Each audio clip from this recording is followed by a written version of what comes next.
दोस्तों नमस्कार। आपके अपने YouTube चैनल फेल स्टोरीज पे आप सभी का स्वागत है। आज हम एक नए विषय के बारे में आपको एक नई सोच के साथ बताएंगे कि उसके बारे में हम कैसे सोच सकते हैं। जैसे कि आज हम आपको पढ़ाने की शुरुआत करते हैं पॉलिटी, भारत राज्य व्यवस्था। पॉलिटी के बारे में हम जानेंगे कि पॉलिटी के बारे में कहाँ से इसकी शुरुआत हुई और हमारे जो विद्वानों ने संविधान बनाया वो कैसे बनाया, स्टेप बाय स्टेप। अगर एक नॉर्मल विचार भी आपके होंगे तो आप अच्छी तरह से समझ पाओगे। देखो, पॉलिटी की हमें पहली चीज़ तो हमें संविधान की ज़रूरत क्यों पड़ी। तो हमें सबसे पहले ये देखना होगा संविधान की ज़रूरत क्यों हुई, हमें संविधान क्यों बनाया गया। सबसे बड़ी चीज़ तो हमें यही सोचने की बात है, क्योंकि एक देश है हमारा, तो उस देश के लिए हमें संविधान की ज़रूरत क्यों पड़ी। अगर ये आप अच्छी तरह से सोच पाओगे तो आप पूरे संविधान को एक अच्छे से क्रमबद्ध तरीके से उसको समझ पाओगे स्टेप बाय स्टेप के द्वारा। देखो, मैं आपको बताता हूँ, ये थोड़ा सा मैं आपको हिस्ट्री के बारे में थोड़ा सा बताऊँगा। जब से हमारे रजवाड़े थे उससे पहले, उसके बाद हम छोटी छोटी, सबसे पहले तो मैं आपको बताता हूँ हड़प्पा सभ्यता जैसे बताता हूँ आपको। हड़प्पा सभ्यता के काल में क्या थे, छोटे छोटे नगर थे। छोटे छोटे नगर का मेरे कहने का भाव था है कि आपके 10 से 15 लोगों का एक समूह होता था, वो एक पर रहता था, तो उसको गांव कहते थे। गांव को ही उनका एक राज्य होता था, क्योंकि उस टाइम पे इतनी जनसंख्या थी नहीं। फिर भी वहाँ पे बड़े बड़े मकान और नगर मिलते हैं, आपने देखा होगा। हिस्ट्री में आपको अच्छी तरह से समझाएंगे जब आपकी हिस्ट्री की क्लास ली जाएगी। उसके बाद क्या हुआ, बड़े बड़े नगर हुए, जनसंख्या बढ़ी, फिर कृषि का विकास भी हो गया था। कृषि के विकास में आधुनिक विकास भी हो गया था, उसके द्वारा हल भी चलने हो गए। फिर हल को पहले इंसानों के द्वारा, फिर पशु के द्वारा आ गया। फिर उसके बाद जब 1757 में जब एक कंपनी का शासन हुआ पूर्ण रूप से हमारे इंडिया पे, उसमें क्या हुआ, ब्रिटेन के जो आधुनिक हथियार आए उसमें और डिमांड बढ़ गई, तो उसी तरफ से जनसंख्या बढ़ी, और जनसंख्या बढ़ते बढ़ते क्षेत्र की मांग बढ़ती गई।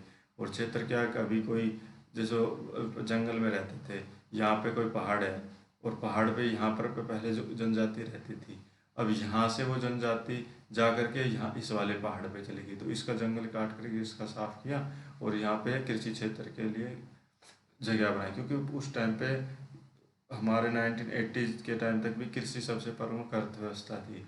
उसके बाद अगर जब अंग्रेजों ने यहाँ पे आक्रमण किया, उनको की ज़मीन वहाँ से छीन ली गई, तो वहाँ पे ये इस वाली पहाड़ी पे चले गए, जिससे क्या हो गया, उनका कृषि क्षेत्र का विकास हुआ।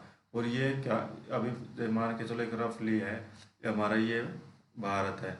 अब यहाँ पे कोई एरिया रहा, इस पे यहाँ पे आबादी रही, आबादी को यहाँ पर पे रहने लग गई, कुछ आबादी यहाँ रहने लग गई, कुछ आबादी यहाँ रहने लगी, कुछ यहाँ रहने लगी, कुछ यहाँ रहने लगी, कुछ यहाँ रहने लगी, और ऐसे ऐसे जगह जगह आबादियाँ रहने लग गई। उसको क्या क्या कहने लगे, छोटे छोटे नगर कहने लगे, उनको ग्राम कहने लगे, तालुका कहने लगे इतिहास में। उसके बाद क्या सरकार आई, कौन सी सरकार, ब्रिटिश सरकार। ब्रिटिश सरकार ने जैसे पहले बंगाल में शासन किया, अब ये मान के चलो अब बंगाल का पूर्वी साइड है, बंगाल में पूरा शासन उनके हो गया। फिर उसके बाद उन्होंने दक्षिण में जब फ्रांस की और इंग्लैंड की जब युद्ध हुआ, सप्तवर्षीय युद्ध में, उन्होंने मद्रास कर्नाटक को जीत लिया गया, जिससे उनका वो क्षेत्र हो गया। उसके बाद वो दिल्ली में आ गए। दिल्ली 1857 की क्रांति के बाद दिल्ली जीत ली गई। ऐसे उन्होंने बड़े बड़े क्षेत्र, उनको एक छोटे छोटे क्षेत्रों को मिला करके बड़े बड़े क्षेत्रों की स्थापना कर ली गई। ऐसे ही फिर आज चलता हो गया, उसके अत्याचार बढ़ता गया। उसके बाद से संविधान की जो मांग, पहली मांग जो हुई हमारी, कब हुई थी, 1934 में पहली बार हमारा क्या हुआ था, संविधान की एक विचार आया था। और ये विचार किसके दिमाग में आ गया, ऊपर जाइए, एम एन रॉय के, एम एन रॉय रॉय के दिमाग में आया कि हमें एक संविधान एक संगठित रूप से बनाना चाहिए, ताकि हमें नियम कानून को लागू कर सके, जिससे जनता को एकत्रित किया जा सके, इकट्ठा किया जा सके। और ये विचार कैसे आया था कि पिछड़ी हुई हमारी ये अलग अलग, आपको देख पा रहे होंगे, अलग अलग यहाँ पे रहते थे, उसको एक साथ करने के लिए यहाँ पे संविधान की एकीकरण करने के लिए संविधान की डिमांड आने लगी, जिससे ये विचार है एम एन रॉय में।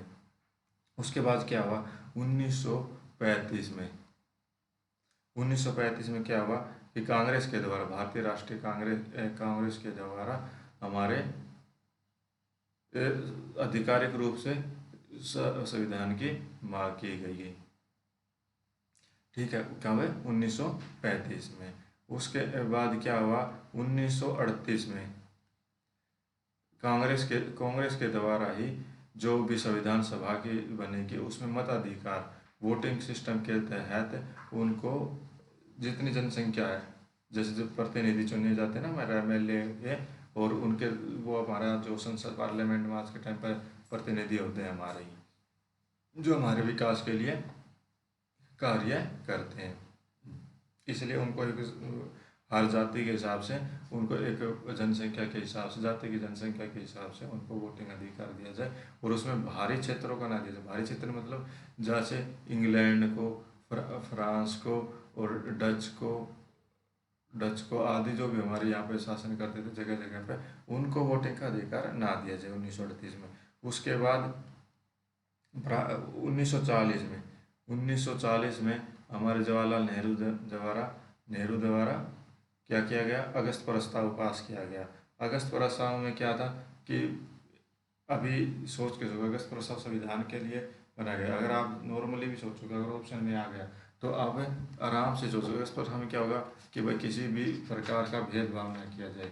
जो भी हमारे जो संविधान में कोई कितने जो हमारे देश में कितनी भी जातियां हैं उनके प्रति कोई भी भेदभाव न किया जाए और सभी को समान भाव से देखा जाए, स्वतंत्रता संप्रभुता की रक्षा की जाए अगस्त प्रस्ताव के द्वारा। उसके बाद आया हमारे पास 1946 में एक कैबिनेट मिशन की योजना बनाई गई।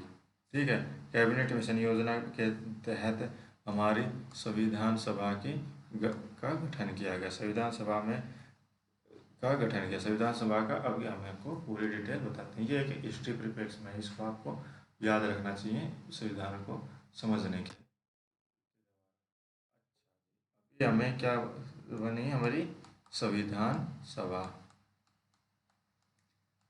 संविधान सभा अभी आपको पता चलेगा कि हमें क्यों बनानी पड़ी, क्योंकि हमारा जो क्षेत्र था वो एक पिछड़ा हुआ क्षेत्र, मतलब खंडी क्षेत्र था ये इंडिया। और इसमें क्या था, जगह जगह ऐसे छोटे छोटे ग्राम तालुका थे, उनको एक साथ इकट्ठा करने के लिए संविधान की बनाने की आवश्यकता पड़ी। इसलिए सबसे पहले तो आप ये समझ गए। अब मान के चलो, अगर ये भी आपको समझ में है, एक और दूसरा एग्जाम्पल आपको देता हूँ मैं। अब आप ये एक मकान है, ठीक है, ये एक सीमा है, मान लो मकान से पहले एक आपने एक बाउंड्री की थी सीमा, एक कमरा आपने यहाँ बना दिया, एक कमरा आपने यहाँ बना दिया, एक कमरा आपने यहाँ बना दिया, और एक आपने यहाँ बना दिया, और एक आपने यहाँ। अब ये तो घर तो है नहीं, ये चार तरफ एक किले में आपने सिर्फ ये चार पाँच कमरे बना दिए, पर ये आपने अलग अलग जगह बना दिए, एक साथ इकट्ठे नहीं है।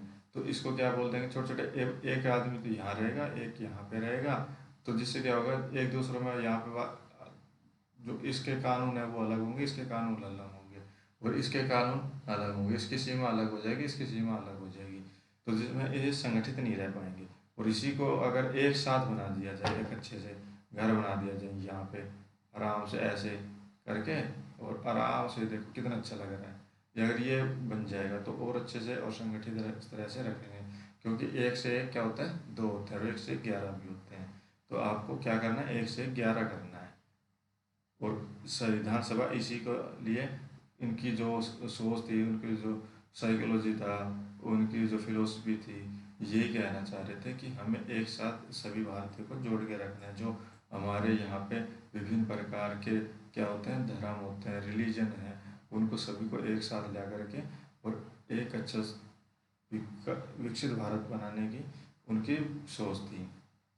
अच्छा जी, संविधान सभा बनाएगी। संविधान सभा हमने कैबिनेट मिशन योजना के द्वारा गठित कर दी गई, और उसमें के द्वारा हमने क्या किया, 389 टोटल सदस्य थे। 389 सदस्य में संविधान सभा के मतलब कि जो संविधान में बनाने में भूमिका निभाएंगे 389 सदस्य थे। अच्छा, 389 में अब कौन कौन थे वो आपको एक जानना जरूरी है। इसमें क्या था, 296 तो थे ब्रिटिश भारत। ब्रिटिश भारत आप सब सोच रहे होंगे ब्रिटिश भारत का, इसका मतलब यह है कि ब्रिटिश के द्वारा जिस राज्य क्षेत्र पर उसको अधिकार कर रखा था, शासन कर रखा था, वो है, वो उसको कहते थे ब्रिटिश भारत।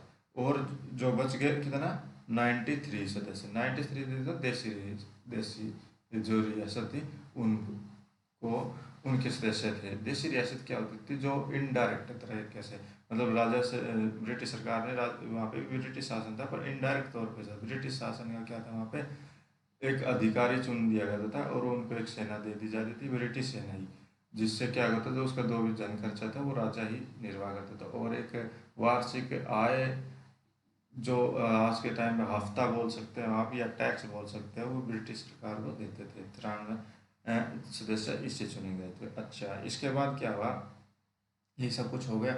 उसके बाद इसकी पहली बैठक कब हुई, 9 दिसंबर 1946 में पहली बैठक यहाँ पे हुई। अच्छा, पहली बैठक में क्या होगा, देखो यहाँ पे 89 या 1996 की बात कर रहा हूँ मैं, ये वो 9 दिसंबर 1996 में पहली बैठक हुई और इसमें 211 सदस्यों ने भाग लिया। इसमें किसने भाग नहीं लिया, एक तो मुस्लिम जो लीग थी, मुस्लिम लीग में जिन्ना की सर ने इसका विरोध कर दिया कि हम अपना एक अलग देश पाकिस्तान बनाने की चाहते हैं और हमें मुसलमानों के लिए अलग देश होना चाहिए, इसलिए उनके प्रतिनिधि ने भाग नहीं लिया। अच्छा जी, उसके 211 सदस्य में सबसे पहले हमें ये जानना चाहिए इसके अध्यक्ष भी रहे होंगे, और अध्यक्ष इस टाइम पे क्या होगा, अस्थायी अध्यक्ष होगा। अस्थायी कैसे होगा, अब ये सोचने वाले की बात है, आपको सोचना चाहिए। अगर नहीं सोच रहे हो तो आपको ये भी सोचना चाहिए, आप याद रखो, क्योंकि हर चीज़ पर अगर क्वेश्चन करोगे उसी को आप अच्छी तरह से जान पाओगे। अस्थायी सदस्य इसलिए क्योंकि अभी तक इसका एक संगठित रूप नहीं हुआ है, संविधान सभा के अंदर ही जो भी सदस्य थे उन्हीं का, और उनको संगठित करने के लिए उनके ऊपर भी एक ऐसा सदस्य होना चाहिए। जैसे आपके गांव में सरपंच है, सरपंच की बातें लगभग सभी मान लेते हैं। सरपंच इसलिए बनाया जाता है, जो भी गांव के जो झगड़े होते हैं उनको एक निचले स्तर पर उनका समाधान किया जाए। जैसे जिससे क्या होता है कि जो न्यायपालिका होती है उसमें उनकी भीड़ ना हो। अब गांव में छोटे छोटे मोटे जो जमीन के झगड़े हैं उनको लेकर के थाने पुलिस ना होकर के एक तुरंत और त्वरित और कम खर्चीला करके गांव में ही उसका समाधान हो सके, इसीलिए सरपंच बनाए जाते हैं। अब अस्थायी सदस्य बनाए कि प्रमुख बनाएगा किसको, डॉक्टर सच्चिदानंद को, सच्चिदानंद को यहाँ पे क्या बनाया गया, सत्येंद्र सिन्हा को यहाँ पे एक अस्थायी सदस्य बनाया गया। अच्छा जी, इसको ये अभी ये क्या गया, 211 सदस्य आए। अभी एक इस रूम में, एक मान के चलो आपको ये एक रूम है, इसमें 211 सदस्य हैं। 211 सदस्य में से एक तो हो गए इनके अध्यक्ष, कौन हो गए, सच्चिदानंद। 210 सदस्य बच गए इसमें। 210 सदस्यों के जो भी कहेगा, मतलब जैसे कैसे नियम है उनको चुनाव कराना। पहले तो किसके चुनाव होंगे भाई सर, जो परमानेंट है, परमानेंट जो अध्यक्ष बनेगा उसका चुनाव होगा, उसको एक अच्छे तरीके से उसका चुनाव कराना। अब इसको में चुनाव कराएगा। चुनाव कराने के बाद क्या हुआ, स्थायी सदस्य कौन बने थे, आपको पता है, डॉक्टर राजेंद्र प्रसाद जी बने थे। अब राजेंद्र प्रसाद जी बने हमारे पहले संविधान सभा के स्थायी अध्यक्ष, ठीक है, ये आपको याद रखना है। अच्छा, उसके बाद संविधान सभा बन गई। अभी अभी हमें जानना है कि आगे अनुच्छेद आर्टिकल आर्टिकल फर्स्ट के बारे में, कि आर्टिकल फर्स्ट क्यों आया, और इसको जानने के लिए हम आपको बताएंगे कल। ठीक है, कैसा लगा आपको ये वीडियो, अगर इन्फॉर्मेटिव लगा तो आप हमने वीडियो को लाइक करें और हमारे चैनल को सब्सक्राइब करें, और कमेंट में बता सकते हो कि अगर कोई और टॉपिक के बारे में अगर आप वीडियो बनवाना चाहते हैं, समझना चाहते हैं।